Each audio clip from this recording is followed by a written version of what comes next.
Hello, nè. Nơi mà đông cho ba bơ. Nó nè bún. Nơi cho spend là các bạn khăn nâng ảnh. Nó nè. Đập này TV con rìa. Hả? Nó nè. Nơi bà đây cho bạn miên hình.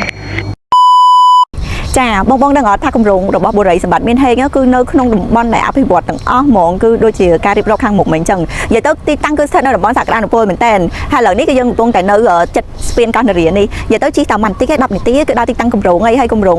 របស់បុរីសម្បត្តិមានហេងគឺនៅម្ដុំច្បារអំពៅច្រើនគម្រោងមែនតើហើយមានច្រើនជំរើសជូនបងបងទៀតហើយចំពោះលក្ខខណ្ឌបងវិញគឺយើងធានាជូនបងបងហ្មងគឺលក្ខខណ្ឌបងសម្រួលជូនអតិថិជនមែនតើនិយាយទៅបងបងសន្សំត្រឹមតែមួយថ្ងៃ50000រៀលក៏អាចទិញផ្ទះវិឡាកូនកាត់មួយជុំបានដែរចាឥឡូវនេះគឺខ្ញុំមកដល់កោះពេជ្រហើយនិយាយទៅគឺទីតាំងគម្រោងគឺចិត្តមែនតើខ្ញុំចង់ទៅដល់ស្ពានកោះនរាក៏បានទៅដល់កោះពេជ្រក៏បានហើយយើងទៅដល់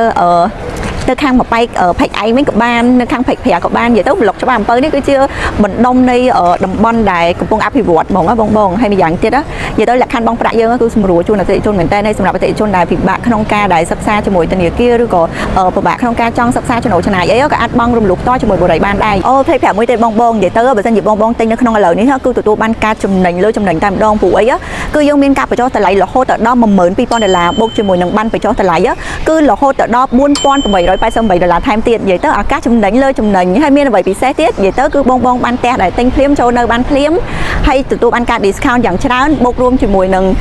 ការបង់រំលោះដោយមិនចាំបាច់សិក្សាចំណូលទុកមុនក៏បានដែរបងបងនិយាយទៅជំរឿនលក្ខខណ្ឌបងច្រើនមែនតើហើយសម្រាប់បងបងដែលមានចំណាប់អារម្មណ៍អាចឆាចូលក្នុង page ឬក៏អាចខលតាក់ទងតាមលេខទូរស័ព្ទបាន